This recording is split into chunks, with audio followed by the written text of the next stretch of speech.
ಓಮಿತ್ಯೇವ ಧ್ಯಾಯತಾತ್ಮಾನಂ ಸ್ವಸ್ತಿವಃ ಪರಾಯತಮಸಃ ಪರಸ್ತಾತ್.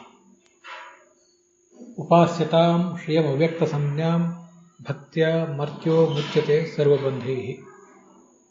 ಪ್ರಾಣೋ Y ಜ್ಯೇಷ್ಠಶ್ಚ ಪ್ರೇಷ್ಠಶ್ಚ ಪರೋಕ್ಷಪ್ರಿಯಾ ಇವ ಹಿ ದೇವಾಃ ಪ್ರತ್ಯಕ್ಷದ್ವಿಷಃ. ಶ್ರೀಗುರುಭ್ಯೋ ನಮಃ. ಅಥಾತಃ ಭಾಗವತಸ್ಯ ದ್ವಿತೀಯೇ ಸ್ಕಂಧೆ ದ್ವಿತೀಯೇ ಅಧ್ಯಾಯೇ ಷೋಡಶಃ ಶ್ಲೋಕಃ. ಎರಡನೇ ಸ್ಕಂದದ ಎರಡನೇ ಅಧ್ಯಾಯದ 16ನೇ ಶ್ಲೋಕಃ.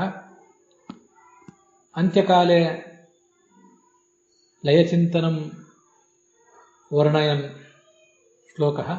ಇದಾನೀಂ ಸವ್ಯಾಖ್ಯಂ ಅತ್ರ ನಿರೂಪ್ಯತೆ.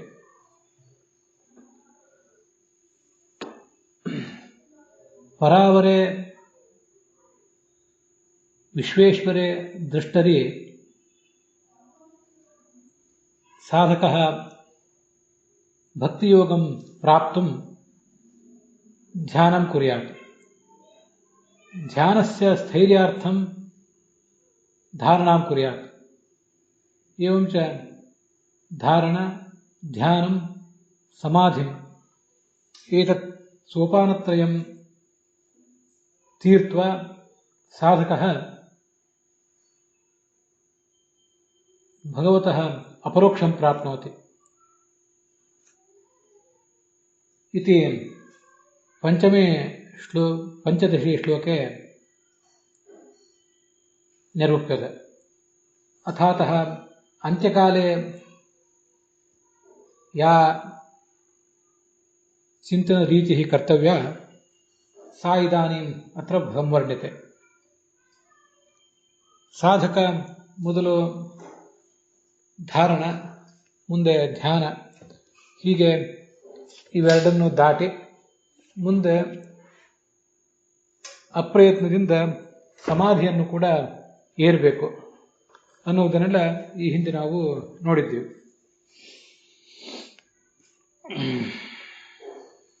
ಈಗ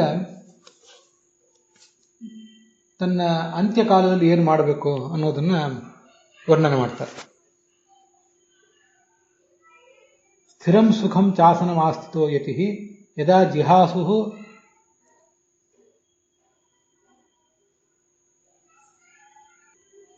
ಇಮಂ ಅಂಗಲೋಕಂ ಅಂತ.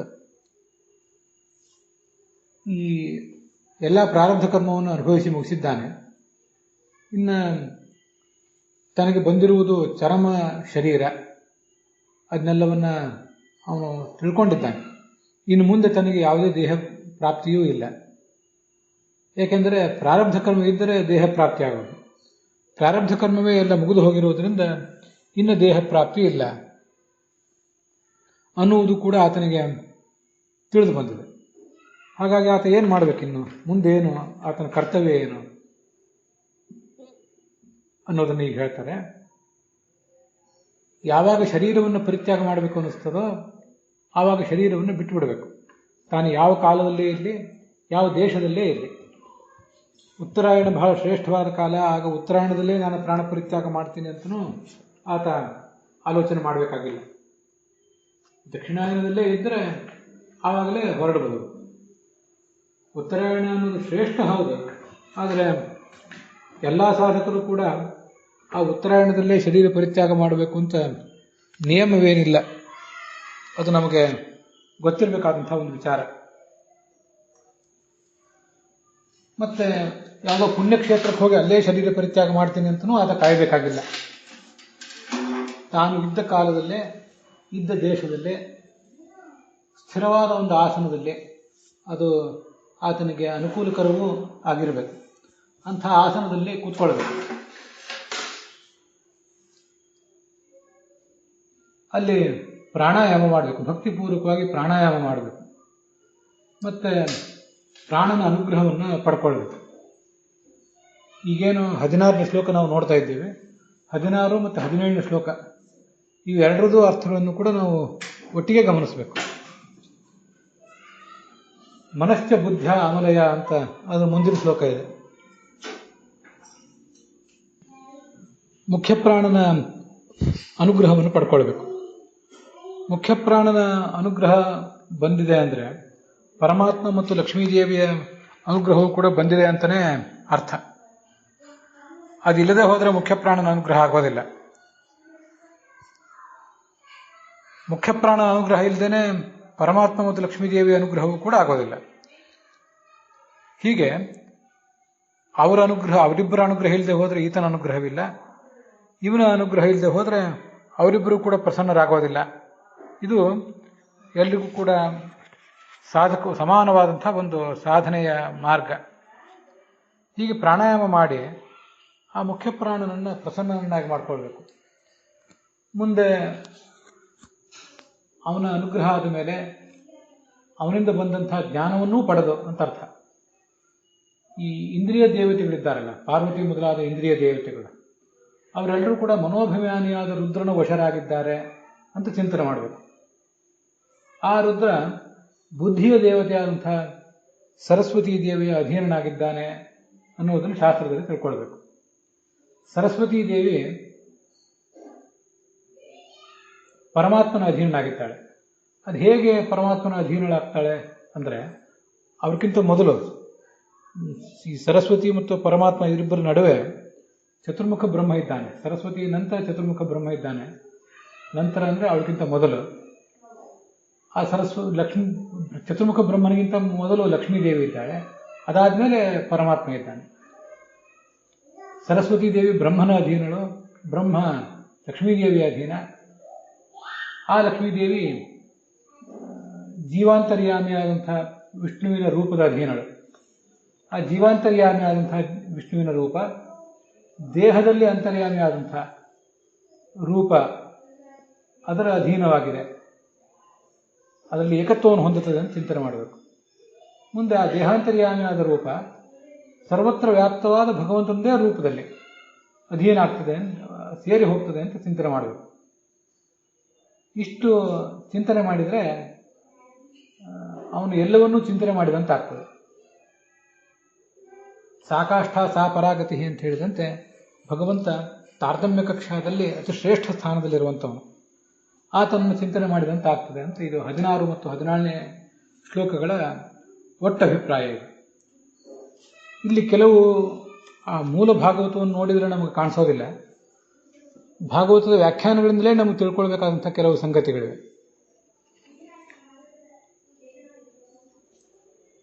ಅದಕ್ಕಾಗಿ ಭಾಗವತ ತಾತ್ಪರ್ಯವನ್ನು ಸ್ವಲ್ಪ ಗಮನಿಸಿ ಮುಂದೆ ಆ ಭಾಗವತ ತಾತ್ಪರ್ಯದ ಅಭಿಪ್ರಾಯವನ್ನು ಸೇರಿಸಿಕೊಂಡೇ ಇದೆಲ್ಲವನ್ನು ಕೂಡ ನಾವು ನೋಡಬೇಕು. ಭಕ್ತ್ಯಾ ಪ್ರಾಣಂ ವಶಂ ನೀತ್ವಾ ಜಿತಪ್ರಾಣೋ ಭವತ್ಯುತ ಅಂತ ಷಾಡ್ಗುಣ್ಯ ಅನ್ನೋ ಗ್ರಂಥವನ್ನು ಆಚಾರ್ಯರು ಉದ್ಧರಿಸ್ತಾರೆ.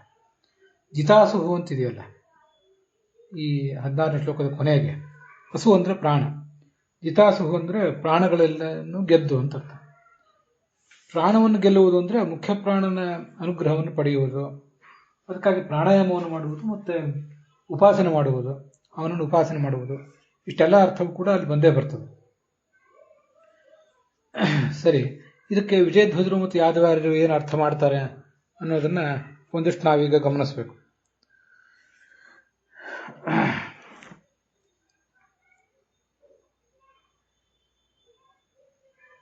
ಜ್ಞಾನಿನಃ ಯದಾ ದೇಹತ್ಯಾಗೇಚ್ಛ, ಜ್ಞಾನಿಯಾದವನು ದೇಹವನ್ನು ತ್ಯಜಿಸಬೇಕು ಅಂತ ಯಾವಾಗ ಬಯಸ್ತಾನೋ ಆಗ ತನ್ನ ದೇಹದಲ್ಲಿರುವ ಇಂದ್ರಿಯಾಭಿಮಾನಿ ದೇವತೆಗಳ ಲಯವನ್ನು ಅವನು ಚಿಂತನೆ ಮಾಡಬೇಕು ಅಂತ ವಿಜಯಧ್ವಜರು ಅದನ್ನು ಹೇಳ್ತಾರೆ. ಯತಿ ಅಂತಿದೆ ಶ್ಲೋಕದಲ್ಲಿ. ಯತಿ ಅಂದರೆ ಸನ್ಯಾಸಿ ಅಂತಲೇ ಅರ್ಥ ಏನಲ್ಲ. ನಿರ್ಜಿತ ಇಂದ್ರಿಯ ಗ್ರಾಮ, ಇಂದ್ರಿಯಗಳನ್ನು ಗೆದ್ದವನು, ಅಪರೋಕ್ಷ ಜ್ಞಾನಿಯಾದವನು. ಈ ಲೋಕವನ್ನು ಬಿಟ್ಟು ಹೋಗೋದು, ಲೋಕವನ್ನು ಬಿಟ್ಟು ಹೋಗೋದು ಅಂದರೆ ದೇಹ ಅಂತಲೇ ಅರ್ಥ ಬರೆದಿದ್ದಾರೆ. ಲೋಕ ಅಂದರೆ ದೇಹ. ಲೋಕ್ಯತೆ ಐತಿ ಲೋಕ, ನೋಡಲ್ಪಡುವುದರಿಂದ ಅದಕ್ಕೆ ದೇಹ ಅಂತ ಹೇಳ್ತಾರೆ. ಮತ್ತೆ ನಮ್ಮ ಜ್ಞಾನಕ್ಕೆ ಸಾಧನ ಅದು, ಆದ್ದರಿಂದ ಅದನ್ನು ದೇಹ ಅಂತ ಹೇಳ್ತಾರೆ ಅಂತ ನಾವು ತಿಳ್ಕೊಳ್ಬಹುದು. ನಮಗೆ ಯಾವಾಗಲೂ ಕೂಡ ನಮ್ಮ ಕಣ್ಣಿಗೆ ಕಾಣುವುದು, ಬೇರೆ ಎಲ್ಲ ಕಾಣುವುದಕ್ಕಿಂತ ಹೆಚ್ಚಾಗಿ ನಮ್ಮ ದೇಹವೇ ನಮ್ಮ ಕಣ್ಣಿಗೆ ಕಾಣಿಸ್ತಿರ್ತದೆ. ಮತ್ತೆ ನಮ್ಮ ಜ್ಞಾನಕ್ಕೆ ಸಾಧನವೂ ಕೂಡ ಈ ದೇಹವೇ. ಅದರಿಂದ ಲೋಕ ಅಂದರೆ ದೇಹ ಅಂತ ನಾವು ತಿಳ್ಕೊಳ್ಬಹುದು. ಆಗ ಸ್ಥಿರವಾದ ಆಸನದಲ್ಲಿ ಕೂತ್ಕೊಂಡು ಕಾಲೇ ದೇಶೇ ಚ ಯಾವ ದೇಶ ಮತ್ತು ಕಾಲ ಇದರಲ್ಲಿ ಮನಸ್ಸು ಹಾಕಬಾರ್ದು ಅಂತ ಬಂದಿದೆ. ನಾವೀಗ ಅನುವಾದ ನೋಡಿದ್ವಲ್ಲ, ಪುರಾಣಿಕಾಚಾರ ಅನುವಾದ, ಅಲ್ಲಿ ಅದು ಉತ್ತರಾಯಣ ಕಾಲವೋ ಪುಣ್ಯಕ್ಷೇತ್ರವೋ ಅನ್ನುವುದನ್ನು ಗಮನಿಸದೆ ಅಂತ ಅನುವಾದ ಇದೆಯಲ್ಲ, ಅದೆಲ್ಲವೂ ಕೂಡ ಯಾದವಾರ್ಯರ ಅನುವಾದ. ಉತ್ತರಾಯಣಾದವು ದೇಶೇ ಪುಣ್ಯಕ್ಷೇತ್ರಾದಿ ರೂಪೇ ಅಂತ ಮಾಡಿರುವುದು ಯಾದವಾರ್ಯರು. ವಿಜಯಧ್ವಜರು ಹಾಗೆ ಮಾಡಿಲ್ಲ. ವಿಜಯಧ್ವಜರು ಹೇಳುವಂತೆ ಕಾಲೇ ದೇಶೇಚ ಅಂದರೆ ದೇಶ ಮತ್ತು ಕಾಲದಲ್ಲಿರುವ ಎಲ್ಲ ವ್ಯಕ್ತಿಗಳು ಮತ್ತು ವಸ್ತುಗಳು ಅಲ್ಲಿ ನಮ್ಮ ಮನಸ್ಸು ಧಾವಿಸ್ತಾ ಇದೆ, ಅಂಥ ಮನಸ್ಸನ್ನು ನಾವು ಹಿಡಿದಿಟ್ಕೋಬೇಕು ಅಂತ ಅದರ ಅರ್ಥ ಬರೆದಿದ್ದಾರೆ. ಅದು ತುಂಬ ಚೆನ್ನಾಗಿದೆ. ಈ ಜಗತ್ತಿನಲ್ಲಿ ನಮ್ಮನ್ನು ತುಂಬ ಚಿಂತೆಗೀಡು ಮಾಡುವಂತಹ, ನಮ್ಮ ಮನಸ್ಸನ್ನು ಹಿಡಿದಿಟ್ಕೊಂಡಿರುವಂತಹ, ಆ ಮೂಲಕ ನಮಗೆ ಅಪರೋಕ್ಷ ಜ್ಞಾನ ಆಗದೇ ಇರುವಂತೆ ಮಾಡಿರುವ ಈ ಸಂಗತಿಗಳು, ವಿಷಯಗಳು, ವಸ್ತುಗಳು ಮತ್ತು ವ್ಯಕ್ತಿಗಳು ನಮ್ಮ ಸುತ್ತಮುತ್ತ ಎಲ್ಲ ಕಡೆ ಕೂಡ. ಆ ವಸ್ತು ಮತ್ತು ವ್ಯಕ್ತಿಗಳು ಇರುವುದೆಲ್ಲಿ? ಕಾಲ ಮತ್ತು ದೇಶದಲ್ಲಿ. ಬಂಧು ಮಿತ್ರ ಗಂಡ ಹೆಂಡತಿ ಮೊದಲಾದ ವ್ಯಕ್ತಿಗಳು, ಹಾಗೆ ಧನ ಕನಕ ಮೊದಲಾದ ವಸ್ತುಗಳು, ಅವೆಲ್ಲವೂ ಇರುವುದು ಕಾಲ ದೇಶದಲ್ಲೇ. ಕಾಲ ದೇಶಗಳ ಮೂಲಕವೇ ನಮಗವು ಪರಿಚಿತ. ಆದ್ದರಿಂದ ಅಲ್ಲಿ ಧಾವಿಸ್ತಾ ಇದೆ ನಮ್ಮ ಮನಸ್ಸು. ಅಂಥ ಮನಸ್ಸನ್ನು ಹಿಡಿದಿಟ್ಕೋಬೇಕು. ಅಥ ಮನಸಾ ಸ್ವವಶೇನ ಪ್ರಾಣಾನ್ ವಿಷಯಾನ್ ಧಾವಂತಿ ಇಂದ್ರಿಯಾಣಿ ನಿಯಚ್ಛೇತ್ ತಥ ಆಹರೇತ್. ಮತ್ತೆ ಆ ಮನಸ್ಸಿನ ಮೂಲಕವೇ ಈ ಇಂದ್ರಿಯಗಳನ್ನು, ಪ್ರಾಣ ಅಂದರೆ ಇಂದ್ರಿಯಗಳು ಅಂತ ಅರ್ಥ, ವಿಷಯಗಳ ಕಡೆಗೆ ಧಾವಿಸ್ತಾ ಇವೆಯಲ್ಲ, ರೂಪ ರಸ ಗಂಧ ಸ್ಪರ್ಶ ಶಬ್ದ ಅಂತ 5 ವಿಷಯಗಳ ಕಡೆಗೆ. ಹಾಗೆ ಧಾವಿಸ್ತಾ ಇರುವ ಪ್ರಾಣಗಳನ್ನು, ಇಂದ್ರಿಯಗಳನ್ನು ಮನಸ್ಸಿನ ಮೂಲಕ, ಮನಸ್ಸಿನ ಬಲದ ಮೂಲಕ ಅವುಗಳನ್ನು ನಿಗ್ರಹಿಸಬೇಕು. ಅದಾದ್ಮೇಲೆ ಪ್ರಾಣಾನ್ ನಿಯಚ್ಛೇತ್ ಕಾಲೇಚ ದೇಶೇಚ ಮನೋನಸಜ್ಜೇತ್ ಪ್ರಾಣಾನ್ ನಿಯಚ್ಛೇತ್ ಮನಸ ಅಂತ ಹೀಗೆಲ್ಲ ಬಂದಿದೆಯಲ್ಲ. ಅದಕ್ಕೆ ಇಲ್ಲಿ ಪ್ರಾಣಗಳು ಅಂದರೆ ಹಿಂದಿನ ಪ್ರಾಣ ಅಂತ ಅನ್ನೋದಕ್ಕೂ ಈ ಪ್ರಾಣಕ್ಕೂ ವ್ಯತ್ಯಾಸ ಇದೆ. ಅಲ್ಲಿ ಪ್ರಾಣ ಅಂದರೆ ಇಂದ್ರಿಯ ಅಂತ ಅರ್ಥ, ಈಗ ನಾವು ಹಿಂದೆ ಹೇಳಿದ ಅರ್ಥದಲ್ಲಿ. ಇಲ್ಲಿ ಪ್ರಾಣ ಅಂದರೆ ಪ್ರಾಣ, ಅಪಾನ, ವ್ಯಾನ, ಉದಾನ ಮೊದಲಾದದ್ದು, ವಿಶೇಷತಃ ಶ್ವಾಸ ಉಚ್ಛ್ವಾಸ ಇತ್ಯಾದಿಗಳು. ಇದನ್ನು ನಿಯಂತ್ರಿಸ್ಕೋಬೇಕು ಅಂದರೆ ಪ್ರಾಣಾಯಾಮ ಮಾಡಬೇಕು ಅಂತ ಅರ್ಥ. ಈ ಮನಸ ಪ್ರಾಣ ನಿಯಚ್ಛೇತ್ ಅನ್ನುವುದಕ್ಕೆ ಒಟ್ಟು ವಿಜಯಧ್ವಜರು 3 ಅರ್ಥ ಹೇಳಿದ್ದಾರೆ. ನಮ್ಮ ಮನಸ್ಸಿನಿಂದ ಇಂದ್ರಿಯಗಳನ್ನು ಹತೋಟಿಯಲ್ಲಿ ಇಟ್ಕೋಬೇಕು ಅಂತ ಒಂದರ್ಥ, ಪ್ರಾಣ ಅಂತ ಅನ್ನೋದಕ್ಕೆ ಇಂದ್ರಿಯ ಅಂತ ಅರ್ಥ. ಪ್ರಾಣ ಅಂತ ಅನ್ನೋದಕ್ಕೆ ನಮ್ಮ ಶ್ವಾಸವಾಯು ಅಂತ ಅರ್ಥ ಮಾಡಿದಾಗ ಪ್ರಾಣಾಯಾಮವನ್ನು ಮಾಡಬೇಕು ಮನಸ್ಸಿನ ಮೂಲಕ ಅಂತ ಮತ್ತೊಂದು ಅರ್ಥ. ಇನ್ನೊಂದು, ಹೀಗೆ ಭಕ್ತಿಯಿಂದ ನಮಗೆ ಆ ಮುಖ್ಯ ಪ್ರಾಣ ಅನುಗ್ರಹ ಸಿದ್ಧ ಆದಮೇಲೆ ಇಂದ್ರಿಯ ಪ್ರೇರಕರಾದ ದಿಗಾದಿ ದೇವತೆಗಳನ್ನು, ಅಗ್ನಿ, ಇಂದ್ರ, ಅಗ್ನಿ, ಯಮ, ನಿರುತಿ, ವಾಯು, ಈ ಎಲ್ಲ ದೇವತೆಗಳನ್ನು ಕೂಡ ಮನೋಭಿಮಾನಿಯಾದಂಥ ಇಂದ್ರನ ಅಧೀನರು ಅಂತ ಚಿಂತನೆ ಮಾಡಬೇಕು. ಇದರಲ್ಲಿ ಮೊದಲನೇದ್ದು ಎರಡನೇದಕ್ಕೆ, ಎರಡನೇದು ಮೂರನೇದಕ್ಕೆ ಒಂದು ಮೆಟ್ಟಿಲಿನಂತೆ ಇದೆ. ಇಂದ್ರಿಯ ನಿಗ್ರಹವಾಗದೆ, ಪ್ರಾಣ ಅಂದರೆ ಇಂದ್ರಿಯ ನಿಗ್ರಹ, ಪ್ರಾಣ ಅಂದರೆ ಇಂದ್ರಿಯ, ಅದರ ನಿಗ್ರಹ ಆಗದೆ ಪ್ರಾಣಾಯಾಮ ಆಗೋದಿಲ್ಲ. ಪ್ರಾಣಾಯಾಮ ಆಗದೆ ಈ ಥರದ ಚಿಂತನವೂ ಬರೋದಿಲ್ಲ. ಎಲ್ಲ ಇಂದ್ರಿಯಾಭಿಮಾನಿ ದೇವತೆಗಳು ಮನೋಭಿಮಾನಿಯಾದಂಥ ಇಂದ್ರನ ಅಧೀನರಾಗಿದ್ದಾರೆ ಅನ್ನುವ ಚಿಂತನವೂ ಬರೋದಿಲ್ಲ ಅಂತ ವಿಜಯಧ್ವಜರಲ್ಲಿ ಒಟ್ಟು 3 ಅರ್ಥಗಳನ್ನು ಹೇಳ್ತಾರೆ.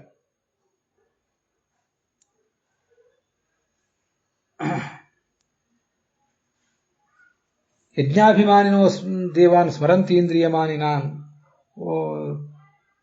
ವಶಗಾನ್ಸ್ತಾನ್ ಮನೋಮಾನಿ ಸುರೇಂದ್ರಸ್ಯ ವಶಂ ನಯೇತ್ ಅಂತ ಭಾಗವತ ತಾತ್ಪರ್ಯದಲ್ಲಿ ಮುಂದೊಂದು ಕಡೆ ಬರೋದಿದೆ. ಪುಷ್ಕರನವರೆಗೆ, ಕರ್ಮಾಭಿಮಾನಿಯಾದ ಪುಷ್ಕರನವರೆಗೆ ಸಕಲರು ಕೂಡ ಯಜ್ಞದ ಅಭಿಮಾನಿ ದೇವತೆಗಳು. ಅರ್ಥಾತ್ ನಮ್ಮ ಜೀವನ ಯಜ್ಞ ಏನಿದೆ, ಇಡೀ ಜೀವನ ನಾವು ಮಾಡುವ ಕರ್ಮಗಳು, ಇದೆಲ್ಲದರ ದೇವತೆಗಳು ಈ ಪುಷ್ಕರ ಮೊದಲಾದವರು. ಅವರೆಲ್ಲರೂ ಕೂಡ ಇಂದ್ರಿಯಾಭಿಮಾನಿ ದೇವತೆಗಳ, ಕೈ, ಕಣ್ಣು, ಕಿವಿ, ಮೂಗು, 5 ಜ್ಞಾನೇಂದ್ರಿಯ, 5 ಕರ್ಮೇಂದ್ರಿಯದ ದೇವತೆಗಳ ಅಧೀನರಾಗ್ತಾರೆ. ಈ ಇಂದ್ರಿಯಾಭಿಮಾನಿ ದೇವತೆಗಳು ಅವರಿಗಿಂತ ಶ್ರೇಷ್ಠನಾದ ದೇವರಾಜ ಅನಿಸ್ಕೊಂಡಿರುವ ಇಂದ್ರನ ಅಧೀನರಾಗ್ತಾರೆ. ಯಾಕೆಂದ್ರೆ ಇಂದ್ರ ಮನೋಭಿಮಾನಿ. ನಮಗೆ ಗರುಡ ಶೇಷ ರುದ್ರರು ಅದರಲ್ಲೂ ಶೇಷ ಮನೋಭಿಮಾನಿ ಅಂತ ಕೇಳಿ ಗೊತ್ತಿದೆ. ಇಂದ್ರ ಹೇಗೆ ಮನೋಭಿಮಾನಿ ಅನ್ನೋದನ್ನ ಭಾಗವತ ತಾತ್ಪರ್ಯವೂ ಹೇಳಿದೆ, ಮತ್ತೆ ಉಪನಿಷತ್ ಭಾಷ್ಯ ಅದನ್ನು ಸ್ಪಷ್ಟವಾಗಿ ಹೇಳಿದೆ. ಸ್ಥೂಲ ಮನಸ್ಸು ಸೂಕ್ಷ್ಮ ಮನಸ್ಸು ಅಂತ ಎರಡಿದೆ. ಅದರಲ್ಲಿ ಮನಸ್ಥೂಲಂತೂ ವಾಸವ, ಮನಸ್ಸೂಕ್ಷ್ಮಂ ಜ್ಞಾನಯೋಗ್ಯಂ ಅಂತ ಎರಡು ಥರ ಬಂದಿದೆ. ಅದು ಹೇಗೆ ಸ್ಥೂಲ ಮನಸ್ಸು ಮತ್ತು ಸೂಕ್ಷ್ಮ ಮನಸ್ಸು ಅಂದರೆ ಆಧುನಿಕ ಕಾಲದಲ್ಲಿ ಹೇಳುವಂತೆ ಒಳ ಮನಸ್ಸು ಹೊರ ಮನಸ್ಸು ಅಂತಿದೆ, ಅದನ್ನು ನಾವಿಲ್ಲಿ ಹೇಳ್ತಿಲ್ಲ. ಸ್ಥೂಲ ಮನಸ್ಸು ಅಂದರೆ ನಾವೇನು 5 ಜ್ಞಾನೇಂದ್ರಿಯಗಳಿಂದ ಕೆಲಸ ನೋಡ್ತೀವಿ, ಏನೇನೇನು ತಿಳ್ಕೊತೀವಿ, 5 ಕರ್ಮೇಂದ್ರಿಯಗಳ ಮೂಲಕ ಏನೇನು ಕೆಲಸಗಳನ್ನು ಮಾಡ್ತೀವಲ್ಲ, ಇದು ಎಲ್ಲದಕ್ಕೂ ಕೂಡ ಮನಸ್ಸಿನ ಸಹಕಾರ ಬೇಕು. ಕೇಳಲಿಕ್ಕೆ, ನೋಡಲಿಕ್ಕೆ, ಮೂಸಲಿಕ್ಕೆ, ಗಂಧ ರಸವನ್ನು ತಿಳ್ಕೊಳ್ಳಿಕ್ಕೆ, ಏನನ್ನಾದರೂ ಮುಟ್ಟಿದ್ದನ್ನು ಸ್ಪರ್ಶವನ್ನು ತಿಳ್ಕೊಳ್ಳಿಕ್ಕೆ ಮನಸ್ಸು ಬೇಕು. ಇವಿದು ಜ್ಞಾನೇಂದ್ರಿಯಗಳದಾಯಿತು. ಕಾಲಿನಿಂದ ಎಲ್ಲಾದರೂ ಹೋಗಲಿಕ್ಕೆ, ಕೈಯಿಂದ ಏನಾದರೂ ತಗೊಳ್ಳಿಕ್ಕೆ, ಮಲ ವಿಸರ್ಜನೆ ಮಾಡಲಿಕ್ಕೆ, ಮತ್ತೆ ಮೂತ್ರ ವಿಸರ್ಜನೆ ಮಾಡಲಿಕ್ಕೆ, ಮಾತನಾಡಲಿಕ್ಕೆ ವಾಣಿ ಇಂದ್ರಿಯ, ನಾಲಿಗೆ, ಇದಕ್ಕೆಲ್ಲದಕ್ಕೂ ಕೂಡ ಕರ್ಮೇಂದ್ರಿಯಗಳು ಅಂತಾರೆ. ಕರ್ಮೇಂದ್ರಿಯಗಳ ನಿಯಂತ್ರಣಕ್ಕೂ ಕೂಡ ಮನಸ್ಸು ಬೇಕಾಗೇ ಆಗ್ತದೆ. ಮನಸ್ಸಿಲ್ಲದೆ ಹೋದರೆ 5 ಜ್ಞಾನೇಂದ್ರಿಯ 5 ಕರ್ಮೇಂದ್ರಿಯ ಏನೂ ಕೆಲಸ ಮಾಡೋದಿಲ್ಲ. 5 ಜ್ಞಾನೇಂದ್ರಿಯಗಳು ಮತ್ತು 5 ಕರ್ಮೇಂದ್ರಿಯಗಳು ನಮಗೆ ಮಾಡಿಕೊಡುವ ಕೆಲಸಗಳು ಅಂದರೆ ಅವೆಲ್ಲ ಬಾಹ್ಯ ಕೆಲಸಗಳು, ಯಾವುದೋ ಅಂತರಂಗದ ಮನನ ಮತ್ತು ಧ್ಯಾನ ಅಲ್ಲ ಅದು. ಆದ್ದರಿಂದ ಹೊರಗಿನ ಕೆಲಸಗಳನ್ನು ಮಾಡಿಕೊಡುವಂತಹ 5 ಜ್ಞಾನೇಂದ್ರಿಯಗಳು ಮತ್ತು 5 ಕರ್ಮೇಂದ್ರಿಯಗಳೇನಿವೆ, ಇದೆಲ್ಲದಕ್ಕೂ ಕೂಡ ಸ್ಥೂಲ ಮನಸ್ಸು, ಹೊರ ಮನಸ್ಸು ನಮಗೆ ಸಹಾಯಕ ಆಗ್ತದೆ. ಮನಸ್ಥೂಲಂತೂ ವಾಸವ ಅಂತ ಉಪನಿಷತ್ ಭಾಷ್ಯ. ಮನಸ್ಸೂಕ್ಷ್ಮಂ ಜ್ಞಾನಯೋಗ್ಯಂ. ಇನ್ನು ಸೂಕ್ಷ್ಮ ಮನಸ್ಸೇನಿದೆ ಅದು ನಮಗೆ ಜ್ಞಾನದಾಯಕವಾದ ಮನಸ್ಸು, ಉಪನಿಷತ್ ಭಾಷ್ಯ ಹೇಳ್ತದೆ. ಅದರಲ್ಲಿ ರುದ್ರಸ್ತು ಮನನಾಖ್ಯಂಚ, ಶೇಷೋ ವ್ಯಾಖ್ಯಾನ ಗೋಚರಂ, ಗರುಡೋ ಧ್ಯಾನ ಗೋಚರಂ, ಇದೆಲ್ಲವೂ ಉಪನಿಷತ್ ಭಾಷ್ಯ. ಇಂದ್ರ ಹೇಗೆ ಮನೋಭಿಮಾನಿ, ಗರುಡ ಶೇಷ ರುದ್ರಾದಿಗಳು ಹೇಗೆ ಮನೋಭಿಮಾನಿಗಳು ಅಂತ ಅನ್ನೋದನ್ನು ನಾವು ತಿಳ್ಕೊಳ್ಳಿಕ್ಕೆ ಹೊರಟಿದ್ದೇವೆ. ಈಗ ಹೊರಗಿನ ಕೆಲಸ ಆಗಬೇಕಾದ್ರೆ ಹೊರ ಮನಸ್ಸು ಬೇಕು. 5 ಕರ್ಮೇಂದ್ರಿಯಗಳು ಮತ್ತು 5 ಜ್ಞಾನೇಂದ್ರಿಯಗಳು ಸೇರಿ ಹೊರಗಿನ ಕೆಲಸಗಳನ್ನೇನು ಮಾಡ್ತವೆ, ಅದಕ್ಕೆ ಹೊರ ಮನಸ್ಸೇ ನಿಯಾಮಕ ಆಗಿರ್ತದೆ. ಅದಕ್ಕೆ ಇಂದ್ರನೇ ಆ ಹೊರ ಮನಸ್ಸಿಗೆ ದೇವತೆ. ಸೂಕ್ಷ್ಮ ಮನಸ್ಸು ಅಂದರೆ ಅದು ಜ್ಞಾನಕ್ಕೆ ಕಾರಣವಾದ ಮನಸ್ಸಿನ ಒಂದು ಅಂಶವೇ ಅದನ್ನು ಸೂಕ್ಷ್ಮ ಮನಸ್ಸು ಅಂತಾರೆ. ಸರಿ, ಅಲ್ಲಿರುವುದು 3 ಸಂಗತಿಗಳು: ಶ್ರವಣ, ಮನನ, ಧ್ಯಾನ ಅಂತ.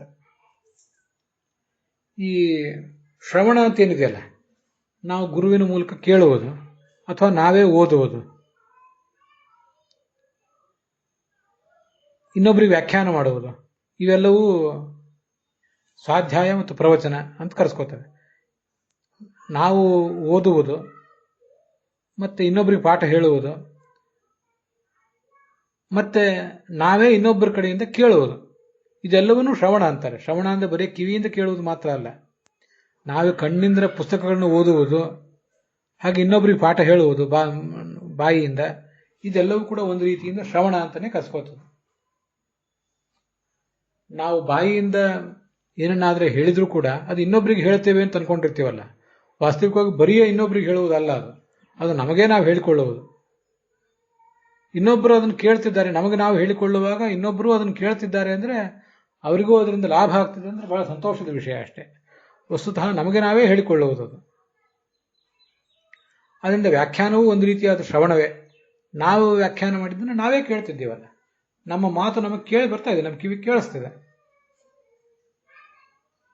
ಮತ್ತು ಶ್ರವಣ ಅಂತಂದ್ರೆ ಕಣ್ಣಿನಿಂದ ಕಿವಿಯಿಂದ ಕೇಳುವುದು ಮಾತ್ರ ಅಲ್ಲ, ಏನು ಕಣ್ಣು ನಮಗೆ ಓದಿ ಹೇಳ್ತದೆ ಅದನ್ನೇ ಕಿವಿಯೂ ಹೇಳುವುದು. ನಮಗೆ ಇದನ್ನು ಗಮನಿಸ್ಬೇಕು ನಾವು ಯಾವತ್ತೂ ಕೂಡ. ಕಣ್ಣಾರೆ ಕಾಣುವುದು, ಪರತತ್ವವನ್ನು, ಅತೀಂದ್ರಿಯ ವಸ್ತುಗಳನ್ನು ಕಣ್ಣಾರೆ ಕಾಣುವುದಂತೂ ನಮಗೆ ಸಾಧ್ಯವಿಲ್ಲ. ಆದ್ದರಿಂದ ಅದನ್ನ ನಾವು ಗ್ರಂಥಗಳಲ್ಲಿ ಆದರೂ ಕಾಣಬೇಕು, ಪರತತ್ವದ ಕುರಿತಾಗಿ, ಅಥವಾ ಪರತತ್ವದ ಕುರಿತಾಗಿ ಇನ್ನೊಬ್ಬರು ಯಾರಾದರೂ ಹೇಳಿದ್ದನ್ನ ಕಿವಿಯ ಮೂಲಕ ಕೇಳಬೇಕು. ಆದ್ರಿಂದ ಕಿವಿಯ ಮೂಲಕ ಶಬ್ದಗಳನ್ನು ಕೇಳ್ತೇವೆ, ಧ್ವನಿಗಳನ್ನು, ಸೌಂಡ್ಸ್ಗಳನ್ನು ಕೇಳ್ತೇವೆ. ಅದರಿಂದ ನಮಗೆ ಆ ಪರತತ್ವದ ಜ್ಞಾನ ಆಗ್ತದೆ. ಶಾಬ್ದಬೋಧ ಆಗಿ ಆಕಾಂಕ್ಷಾ, ಸನ್ನಿಧಿ, ಯೋಗ್ಯತೆ ಇತ್ಯಾದಿ ಇದ್ದು.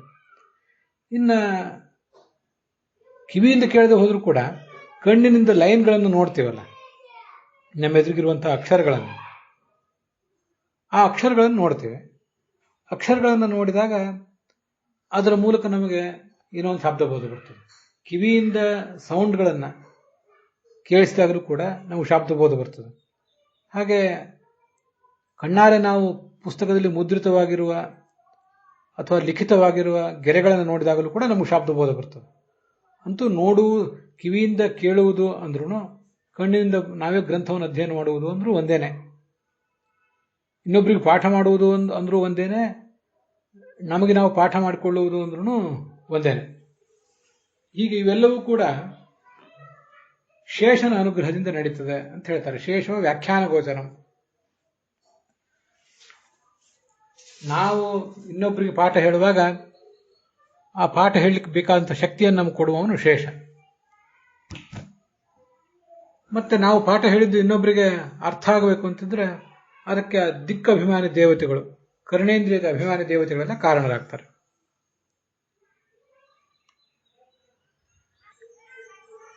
ಹೀಗೆ ಎಲ್ಲವನ್ನೂ ಶ್ರವಣ ಮಾಡಿದ್ದಾದ್ಮೇಲೆ ಏನೇನು ಮಾಡಬೇಕು ಅದನ್ನೆಲ್ಲ ದಿವಸ ಮಾಡಿದಂತೆ ಒಂದಿಷ್ಟು ಮನನ ನಮ್ಮ ಮನಸ್ಸಿನಲ್ಲಿ ಮೂಡುತ್ತದೆ. ಆ ಮನನಕ್ಕೆ ದೇವತೆ ರುದ್ರಸ್ತು ಮನನಾಖ್ಯಂಚ ಉಪನಿಷತ್ ಭಾಷ್ಯ.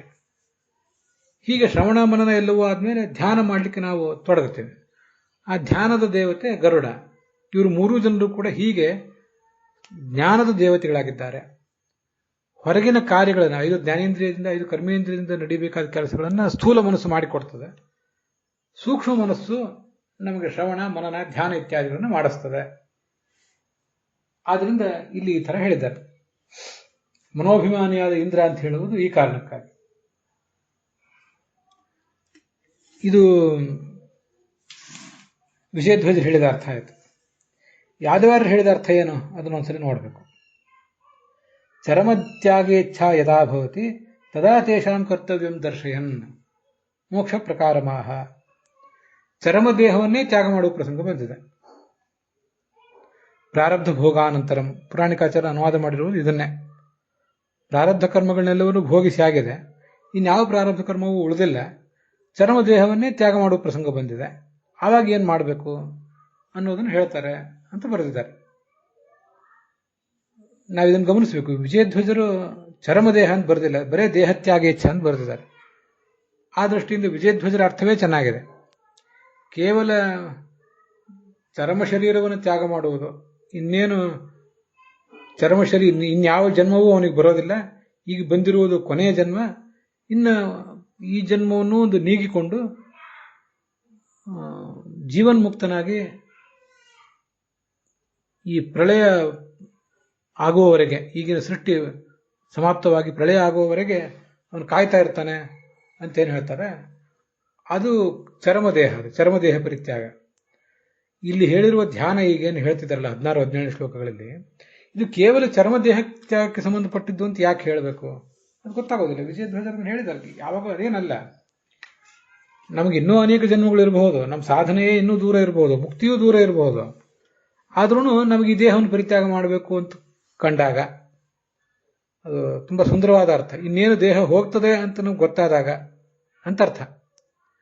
ಇಲ್ಲಿ ದೇಹವನ್ನು ಬಿಡಬೇಕೆಂಬ ಇಚ್ಛೆ ಬರುವುದು ಅಂದ್ರೆ ನಮ್ಮ ಈ ದೇಹ ಅನ್ನೋದು ಜೀರ್ಣವಾಗಿ ಹೋಗಿದೆ, ಅದರಿಂದ ಇದಕ್ಕೇನು ಕರ್ಮಗಳನ್ನು ಮಾಡ್ಲಿಕ್ಕೆ ಆಗ್ತಿಲ್ಲ, ಅದರಿಂದ ದೇಹವನ್ನು ಬಿಟ್ಟು ಬಿಡೋಣ ಅಂತ ಆಲೋಚನೆ ಬರುವುದು ಒಂದು. ಇನ್ನೊಂದು, ದೇಹಕ್ಕೇನೂ ಮುಪ್ಪು ಏನು ಬಂದಿಲ್ಲ, ರೋಗವೂ ಏನು ಬಂದಿಲ್ಲ, ಆದರೂ ಅನೇಕ ಕಾರಣಗಳಿಂದಾಗಿ ಮುಪ್ಪು, ನಮಗೆ ಸಾವು ಮುಪ್ಪಲ್ಲ. ಮುಪ್ಪೇ ಬರುವುದಕ್ಕಿಂತ ಮುಂಚೆನೂ ಸಾವು ಬರಬಹುದಲ್ಲ, ಸಾವು ತಾನಾಗೇ ಬರಬಹುದು. ಆ ಬರುವ ಸಾವನ್ನು ಇಚ್ಛಾಪೂರ್ವಕವಾಗಿ ಸ್ವೀಕಾರ ಮಾಡುವುದು. ಕೃತಕೃತ್ಯ ಪ್ರತೀಕ್ಷಂತೆ ಮೃತ್ಯುಂ ಪ್ರೇಮಿವಾತಿಥಿಂ ಅಂತ ಮಹಾಭಾರತದಲ್ಲಿ ಹೇಳ್ತಾರೆ. ಈ ಯಾರು ಕೃತಕೃತ್ಯರಾಗಿ ಸಫಲವಾದ ಜೀವನ ನಡೆಸಿದ್ದಾರೆ ಅವರು ಮೃತ್ಯುವನ್ನ ಸ್ವೇಚ್ಛೆಯಿಂದ ಬರಮಾಡ್ಕೊಳ್ತಾರಂತೆ. ಬರುವುದಾದ್ರೆ ಬರಲಿ ಮೃತ್ಯು ಅಂತ. ನಾನು ಸಾಯಬೇಕು ಅಂತ ನಿರ್ದಿಷ್ಟವಾಗಿ ಬಯಸುವುದು ಬೇರೆ, ಮೃತ್ಯು ಬರುವುದಾದ್ರೆ ಬರಲಿ ಅಂತ ಅದನ್ನ ಸಂತೋಷದಿಂದ ಸ್ವೀಕಾರ ಮಾಡುವುದು ಬೇರೆ. ಅದರಿಂದ ಎರಡೂ ಕೂಡ ದೇಹತ್ಯಾಗ ಇಚ್ಛಾನೆ. ದೇಹ ತಾನಾಗೆ ಹೊರಟಾಗ ಅದನ್ನ ಸಂತೋಷದಿಂದ ಬರುವುದಾದ್ರೆ ಬರಲಿ ಅಂತ ಸ್ವೀಕಾರ ಮಾಡುವುದು ಒಂದು. ಇನ್ನೊಂದು ಅದು ಜೀರ್ಣವಾಗಿದ್ದಾಗ ಅದನ್ನು ಬಿಟ್ಟು ಬಿಡುವುದು ಅಂತ ಮತ್ತೊಂದು. ಎರಡನ್ನೂ ನಾವು ತಗೊಳ್ಬೇಕು ಅಂತ ನನ್ನ ಆಲೋಚನೆ. ಭಗವಂತ ಕೊಟ್ಟಿದ್ದಾನೆ ದೇಹ, ವೃದ್ಧಾಪ್ಯ ಬಂದಮೇಲೆ ರೋಗ ಬಂದಮೇಲೂ ಹೋಗ್ಬೋದು, ಮೊದಲು ಹೋಗ್ಬೋದು ಅಂತೂ ಈಗ ಹೋಗೋದಿದೆಯಲ್ಲ, ಹೋಗೋದಾದ್ರೂ ಹೋಗಲಿ, ಇದು ಒಂದು ಇಚ್ಛಾನೆ. ಆವಾಗ ತನ್ನ ದೇಹದಲ್ಲಿರುವಂತಹ ಇಂದ್ರಿಯಾಭಿಮಾನಿ ದೇವತೆಗಳ ಲೈವನ್ನು ಚಿಂತನೆ ಮಾಡಬೇಕು ಅಂತ ಯಾದವಾರ್ಯ ವಿಜಯಧ್ವಜರು ಹೇಳಿದ್ದಾರೆ. ಅಂತೂ ಇಲ್ಲಿ ವಿಜಯಧ್ವಜರು ಹೇಳಿದ ಅರ್ಥ ಯಾದವಾರ್ಯ ಹೇಳಿದ ಅರ್ಥಕ್ಕಿಂತ ಹೆಚ್ಚು ವ್ಯಾಪಕವಾಗಿದೆ, ಅದು ಚೆನ್ನಾಗಿದೆ. ಚರ್ಮ ಶರೀರವನ್ನು ಪರಿತ್ಯಾಗ ಮಾಡುವ ಪ್ರಸಂಗದಲ್ಲೇ ಈ ಧ್ಯಾನ ಮಾಡಬೇಕು ಅಂತ ಏನಿಲ್ಲ. ನಮಗೆ ವಿವೇಕ ಇದ್ದರೆ ನಮ್ಮ ಈಗೀಗಿನ ದೇಹಗಳು ಹೋಗುವ ಪ್ರಸಂಗ ಬಂದಾಗಲೂ ಕೂಡ ಅದನ್ನು ಧ್ಯಾನ ಮಾಡಬೇಕು. ಇಲ್ಲಿ ಅನೇಕ ಜನ ಸಾಧಕರಾದವರಿಗೆ, ಬಹಳ ದೊಡ್ಡ ಎತ್ತರವನ್ನು ಏರಿದ ಸಾಧಕರಿಗೆ ಅದೊಂದು 12 ಗಂಟೆ ಮೊದಲೇ ಆ ಮೃತ್ಯು ಗೊತ್ತಾಗ್ತದೆ ಅಂತ ನಾವು ಕೇಳ್ತೇವೆ. ಗೊತ್ತಾದರೆ ಬಹಳ ಸಂತೋಷ, ಆವಾಗ ಈ ಥರದ ಚಿಂತನೆ ಮಾಡಬಹುದು. ಒಂದು ವೇಳೆ ಗೊತ್ತಾಗದೆ ಹೋದರೂ ಕೂಡ ನಾಳೆ ಸಾಯ್ತೀನೋ ನಾಡ್ದು ಸಾಯ್ತೀನೋ, ಇನ್ನು 1 ವರ್ಷ ಆಗ್ಬೋದು, 10 ವರ್ಷ ಆಗ್ಬೋದು, 20 ವರ್ಷ ಆಗ್ಬೋದು, ಅದೇನೇ ಆಗಿಲ್ಲ, ಸಾಯೋದು ಸಾಯ್ತೇನೆ ಅಂತಾದಾಗ ನಾವು ಇವತ್ತೇ ಧ್ಯಾನ ಮಾಡಬಾರ್ದು ಅಂತ ಏನಿಲ್ಲ. ಅದನ್ನೇ ಹೇಳಿದ್ದು, ವೃದ್ಧಾಪ್ಯದಿಂದ ಮುಪ್ಪು ಬಂದಾದರೂ ಸಾಯಲಿ, ಮಧ್ಯ ವಯಸ್ಸಿನಲ್ಲಿ ಆದರೂ ಸಾಯಲಿ, ಯೌವನದಲ್ಲಿ ಆಗಲೂ ಸಾಯಲಿ, ದೇಹ ಒಂದು ದಿವಸ ಹೋಗುವುದೇ ಇದು. ಹೋಗುವುದಕ್ಕೆ ನಾನು ರೆಡಿಯಾಗಿದ್ದೇನೆ ಅನ್ನುವುದೇ ದೇಹತ್ಯಾಗ ಇಚ್ಛೆ. ಚರ್ಮ ದೇಹತ್ಯಾಗನೇ ಅದೇನು ಆಗಬೇಕಾಗಿಲ್ಲ. ಆವಾಗ ಏನು ಮಾಡಬೇಕು? ಇದು ಡಿಫರೆನ್ಸ್ ಯಾದವಾರ್ಯರ ವ್ಯಾಖ್ಯಾನಕ್ಕೂ ವಿಜಯಧ್ವಜರ ವ್ಯಾಖ್ಯಾನಕ್ಕೂ. ನಾನು ವಿಜಯಧ್ವಜರ ವ್ಯಾಖ್ಯಾನವನ್ನೇ ಈ ಸಂದರ್ಭದಲ್ಲಿ ನೆಚ್ಚಿಕೊಂಡಿದ್ದೇನೆ. ಇನ್ನು ಉಳಿದ ಅನೇಕ ವ್ಯಾಖ್ಯಾನಕಾರರೆಲ್ಲ ಈ ಲೋಕ ಅಂತಂದ್ರೆ ಶರೀರ ಅಂತ ಏನು ಬರೆದಿಲ್ಲ, ಈ ಪ್ರಾಕೃತ ಲೋಕ, ಈ ಜಗತ್ತನ್ನು ಬಿಟ್ಟು ಹೋಗುವುದು, ಹೀಗೆ ಅರ್ಥ ಬರೆದಿದ್ದಾರೆ. ಲೋಕ ಅಂದ್ರೆ ಈ ಭೂಮಿ, ನಾವಿರುವ ಜಾಗ, ಆ ಅರ್ಥವೂ ಏನು ತಪ್ಪಲ್ಲ, ನಮ್ಗೆ ಗೊತ್ತಿರ್ಬೇಕಷ್ಟೆ. ಆಗ ಗಂಗಾ ತೀರದಲ್ಲಿ ಸಾಯಬೇಕು, ಉತ್ತರಾಯಣವೇ ಬರಬೇಕು ಅಂತ ಬಯಸಬಾರದು. ಅದು ಶ್ರೀಧರರು ಕೂಡ ಬರೆದಿರುವಂತಹ ಅರ್ಥನೇ. ಅದನ್ನೇ ಇಲ್ಲಿ ಯಾದವಾರ್ಯರು ಬರೆದಿರೋದು. ಇಲ್ಲಿ ಯಾದವಾರ್ಯರು ನತು ಕಾಲ ವಿಶೇಷೋಸ್ತಿ ಜ್ಞಾನಿನಾಂ ನಿಯಮಾತ್ ಫಲಂ ಅಂತ ಒಂದು ಮಾತು ಹೇಳ್ತಾರಲ್ಲ, ಇತಿ ವಚನಾತ್ ಪುಣ್ಯಕ್ಷೇತ್ರಾದಿ ಅಲಾಭೆ ಮನಃಖೇದಂ ನ ಕುರಿಯಾತ್. ಸಾಯಲಿಕ್ಕೆ ಅಂತ ಹೊರಟ ಪ್ರಸಂಗ ಬಂದಾಗ ಪುಣ್ಯಕ್ಷೇತ್ರ ಸಿಗದೆ ಹೋದರೆ, ಉತ್ತಮ ಕಾಲ ಸಿಗದೆ ಹೋದರೆ ಏನು ದುಃಖ ಪಡಬಾರದು. ಅಲ್ಲಿ ನತು ಕಾಲ ವಿಶೇಷೋಸ್ತಿ ಜ್ಞಾನಿನಾಂ ನಿಯಮಾತ್ ಫಲಂ ಅನ್ನುವುದು ಬ್ರಹ್ಮಸೂತ್ರ ಭಾಷ್ಯದ 4ನೇ ಅಧ್ಯಾಯದ 2ನೇ ಪಾದದ 21ನೇ ಶ್ಲೋಕದಲ್ಲಿ ಬರುವಂತಹ ನಾರಾಯಣಾಧ್ಯಾತ್ಮ ಅನ್ನುವ ಗ್ರಂಥದ ಶ್ಲೋಕ ಅದು. ಅತಶ್ಚ ಅಯನೇಪಿ ದಕ್ಷಿಣೆ ಅಂತ ಕೆಲವು ಕಡೆ ಹೀಗೆ ಕೇಳಿ ಬರ್ತದೆ, ದಕ್ಷಿಣೇ ಮರಣಾದ್ಯಾತಿ ಸ್ವರ್ಗಂ ಬ್ರಹ್ಮೋತ್ತರಾಯಣೆ ಅಂತ. ದಕ್ಷಿಣಾಯನದಲ್ಲಿ ಮರಣ ಹೊಂದಿದ್ರೆ ಸ್ವರ್ಗಕ್ಕೆ ಹೋಗ್ತಾನೆ, ಉತ್ತರಾಯಣದಲ್ಲಿ ಹೋದರೆ ಮರಣದಿಂದ ಚತುರ್ಮುಖ ಪರಮಾತ್ಮನ ಬಳಿಗೆ ಹೋಗ್ತಾನೆ ಅಂತ ಕೆಲವು ಮಾತಿದೆ. ಆದರೆ ಅದೆಲ್ಲ ಜ್ಞಾನಿಗೆ ಸೀಮಿತ ಅಲ್ಲ, ಜ್ಞಾನಿಗೆ ಸಂಬಂಧಪಟ್ಟದ್ದಲ್ಲ. ಅದು ಜ್ಞಾನಿ ದಕ್ಷಿಣಾಯನದಲ್ಲೂ ಹೋಗ್ತಾನೆ. ಇತ್ಯುಕ್ತೇಪಿ ಜ್ಞಾನಿನೋ ದಕ್ಷಿಣಾಯನ ಉತ್ಕ್ರಾಂತಿ ಯುಜ್ಯತೆ. ಅವನು ತನ್ನ ಜ್ಞಾನದಿಂದ ಮುಕ್ತಿಗೆ ಹೋಗೋದೇ ಹೊರತು ಕಾಲ ಅವನಿಗೆ ಮುಖ್ಯ ಅಲ್ಲ. ಉತ್ತರಾಯಣ ರಶ್ಮಿಗಳಿಂದ ಮಹರಾದಿ ಲೋಕಗಳಿಗೆ ಹೋಗೋರು ಹೋಗ್ತಾರೆ ಅಂತ ಹೀಗೆಲ್ಲ ಅಲ್ಲಿ ವಿಷಯ ಬಂದಿದೆ. ಅಲ್ಲೇ ಇರುವ ಶ್ಲೋಕ ಇದು, ವಿಜಯಧ್ವಜ ಯಾದವಾರ್ಯರು ಉದ್ಧರಿಸಿದ್ದು. ನತು ಕಾಲ ವಿಶೇಷೋಸ್ತಿ, ಕಾಲ ವಿಶೇಷದ ನಿರ್ಬಂಧವೇನೂ ಇಲ್ಲ. ನಿಯಮಾತ್ ಫಲಂ, ಜ್ಞಾನಿನೋ ನಿಯಮಾತ್ ಫಲಂ, ಜ್ಞಾನಿಗಳಿಗೆ ನಿಶ್ಚಿತವಾಗಿ ಫಲ ಕೊಟ್ಟೇ ಕೊಡ್ತದೆ. ಯಾಕೆಂದ್ರೆ ಅವರು ಮಾಡಿದಂಥ ಧ್ಯಾನ, ಶ್ರವಣ ಮನನ, ಅದರಿಂದ ಮಾಡಿದಂಥ ಧ್ಯಾನ, ಅದರಿಂದ ಮೂಡಿ ಬಂದಂಥ ಅಪರೋಕ್ಷ ಜ್ಞಾನ, ಇವೆಲ್ಲ ಅವರಿಗೆ ಫಲ ಕೊಟ್ಟೇ ಕೊಡ್ತದೆ. ಆದ್ದರಿಂದ ಉತ್ತರಾಯಣವೇ ಅವ್ರಿಗೆ ಬೇಕಂತಿಲ್ಲ, ಕಾಶಿ ಮೊದಲಾದ ಕ್ಷೇತ್ರವೇ ಬೇಕಂತಿಲ್ಲ. ದದಾತಿ ಕಾಲೇನುಗುಣೇ ಫಲಂ ಕಿಂಚಿತ್ ವಿಶಿಷ್ಯತೆ ಅತ್ಯುತ್ತಮಾನಾಂ ಕೇಶಾಂಚಿತ್ ನ ವಿಶೇಷೋಸ್ತಿ ಕಾಲತಃ. ಉತ್ತರಾಯಣ ಕಾಲ, ಶುಕ್ಲ ಪಕ್ಷ ಅವೆಲ್ಲ ಏನೂ ವ್ಯರ್ಥ ಅಂತನೂ ಅಲ್ಲ, ಕೆಲವು ಬಾರಿ ಫಲ ಕೊಡ್ತವೆ. ಆದರೆ ಅದೇ ಬೇಕಂತ ಏನಿಲ್ಲ. ಜ್ಞಾನಿಗಳಿಗೆ ಯಾವ ಇಂಥ ನಿರ್ಬಂಧಗಳು ಕೂಡ ಇಲ್ಲ ಅಂತ ಆ ಸೂತ್ರ ಭಾಷೆಯಲ್ಲಿ ಬಂದಿರುವ ಶ್ಲೋಕವನ್ನು ಯಾದವಾರ್ಯರು ಉದ್ಧರಿಸಿದ್ದಾರೆ. ಅದನ್ನು ವಿಜಯಧ್ವಜರು ಉದ್ಧರಿಸಿಲ್ಲ. ಯಾಕೆಂದ್ರೆ ಅಲ್ಲಿ ಅವರು ಕಾಲ ಮತ್ತು ದೇಶ ಅಂತಂದ್ರೆ ಉತ್ತರಾಯಣ ಕಾಲ ಮತ್ತು ಗಂಗಾ ಮೊದಲಾದ ಕ್ಷೇತ್ರಗಳು ಅಂತ ಅರ್ಥ ಮಾಡಲೇ ಇಲ್ಲ. ಅವರ ದೃಷ್ಟಿಯಿಂದ ಕಾಲ ದೇಶಕ್ಕೆ ಸಂಬಂಧಪಟ್ಟ ವ್ಯಕ್ತಿಗಳು ಮತ್ತು ವಸ್ತುಗಳ ಬಗ್ಗೆ ನಮ್ಮ ಮನಸ್ಸನ್ನು ಹರಿಸಬಾರದು, ಮನಸ್ಸನ್ನು ನಿಯಂತ್ರಣದಲ್ಲಿ ಇಟ್ಕೊಂಡಿರಬೇಕು ಅಂತ ಇಷ್ಟೇ ಅವರ ಅರ್ಥ ಇದೆ. ಅದರಿಂದ ವಿಜಯಧ್ವಜರಿಗೆ ಈ ಅರ್ಥ ಅಭಿಪ್ರೇತನೂ ಕೂಡ ಅಲ್ಲ. ಅವರಿಗೆ ಬೇಕಾಗಿಲ್ಲ ಈ ಅರ್ಥ. ತಪ್ಪಲ್ಲ, ಬೇಕಾಗಿಲ್ಲ. ಜಿತಾಸುಹು ಪ್ರಾಣಾನ್ ವಾಗಾದಿ ಇಂದ್ರಿಯ ದೇವಾನ್ ಉಮಾದೀನ್. ಪ್ರಾಣಾಯಾಮವನ್ನು ಮಾಡಿ ಮುಖ್ಯ ಪ್ರಾಣನ ಅನುಗ್ರಹವನ್ನು ಗೆದ್ದ ಮೇಲೆ ಪ್ರಾಣಗಳು ಅಂತ ಶಬ್ದ ಇದೆಯಲ್ಲ, ಪ್ರಾಣ ಅಂದ್ರೆ ವಾಕ್ ಮೊದಲಾದ ಇಂದ್ರಿಯಗಳಿಗೆ ದೇವತೆಗಳಾದಂಥ ಉಮಾದೇವಿ ಮೊದಲಾದವರನ್ನ ಅಂತ ಹೀಗದರ ಅರ್ಥ. ಪಾರ್ವತಿ ಉಮಾವೈವಾಕ್ ಸಮುದ್ದಿಷ್ಟ ಅಂತ ಹೇಳಿರೋದ್ರಿಂದ ಅವಳು ವಾಕಿನ ಅಭಿಮಾನಿಯೂ ಹೌದು, ಮತ್ತೆ ಋಗ್ವೇದದ ದೇವತೆ ಹೌದು, ಹಾಗೆ ಅರ್ಥದ ದೇವತೆಯೂ ಕೂಡ ಹೌದು. ಈ ಉಪಸ್ಥೇಂದ್ರಿಯದಿಂದ ಸಿಗುವಂತಹ ದಾಂಪತ್ಯ ಸುಖ ಏನಿದೆ, ವಿಷಯ ಸುಖ, ಅದರ ಅಭಿಮಾನಿ ದೇವತೆ ಅವಳು, ಅದನ್ನು ಹೇಳಿದ್ದಾರೆ. ಆದ್ದರಿಂದ ವಾಗಭಿಮಾನಿನಿಯಾದ ಉಮಾದೇವಿ ಮೊದಲಾದವರನ್ನ,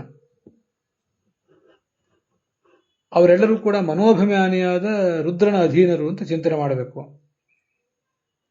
ಇದು ಯಾದವಾರ್ ಹೇಳಿರೋ ಅರ್ಥ ಬೇರೆ ಇದೆ, ವಿಜಯಧ್ವಜರು ಹೇಳಿರೋ ಅರ್ಥ ಇದು ಕೆಳಗಿನ ಸ್ಟೆಪ್, ಯಾದವಾರ್ ಹೇಳಿದ ಅರ್ಥ ಮೇಲಿನ ಸ್ಟೆಪ್ ಇಂದ ಆಗಿದೆ. ಎರಡೂ ಕೂಡ ನಮಗೆ ತಿಳಿದು ಬರ್ತದೆ.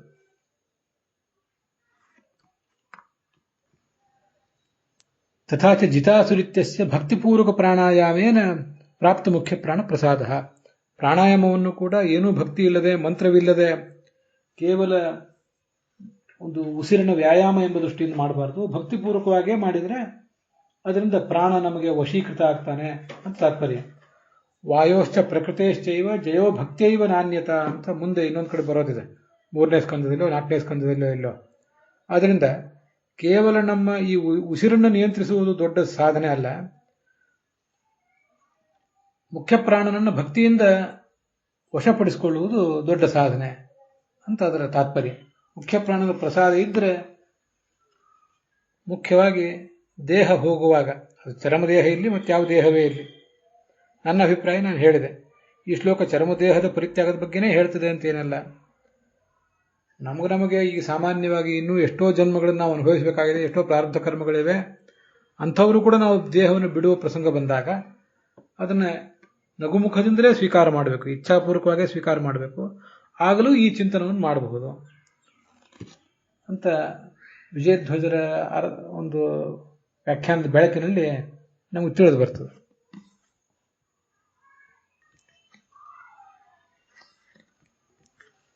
ವಿಜಯಧ್ವಜರು ಹೇಳಿದ ಅರ್ಥವನ್ನು ಅನಂತ ತೀರ್ಥರು ಕೂಡ ಬರೆದಿದ್ದಾರೆ. ಮನಸ್ಸ ಅಂದರೆ ಮನೋಬಲದಿಂದ ವಿಷಯದ ಕಡೆಗೆ ಧಾವಿಸುವ ಇಂದ್ರಿಯಗಳನ್ನು ಹಿಡಿದಿಟ್ಟುಕೊಳ್ಳಬೇಕು. ಮುಂದೆ ಅದೇ ವಿಜಯಧ್ವಜರು ಹೇಳಿದ ಅರ್ಥಗಳನ್ನು ಇಂದ್ರಿಯಾಭಿಮಾನಿ ದೇವತೆಗಳು ಮನೋಭಿಮಾನಿಯಾದ ಇಂದ್ರನ ಅಧೀನ ಅಂತ ಚಿಂತನೆ ಮಾಡಬೇಕು. ಇದು ವಿಜಯಧ್ವಜರು ಅನಂತ ತೀರ್ಥರು ಇಬ್ಬರು ಕೂಡ ಹೇಳಿದ ಅರ್ಥ ಇದು.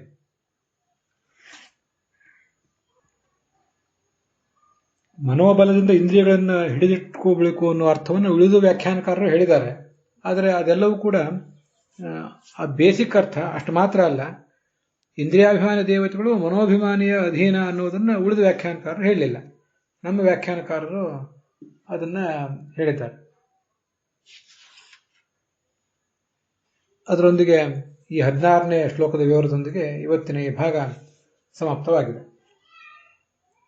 ಹುಸಿಯ ನಾಡಿ ಹೊಟ್ಟೆ ಹೊರೆವ ವಿಷಯದಲ್ಲಿ ರಸಿಕನೆಂದು ಹುಸಿಗೆ ಹಾಕಿದ್ರು ಇನ್ನು ಋಷಿಕೇಶನೇ, ಈಶನಿನ್ನ ಚರಣ ಭಜನೆ ಆಸೆಯಿಂದ ಮಾಡುವೆ, ದೋಷರಾಶಿ ನಾಶ ಮಾಡು ಶ್ರೀಶಕೇಶವ. ಶ್ರೀಕೃಷ್ಣಾರ್ಪಣ ವಸ್ತು.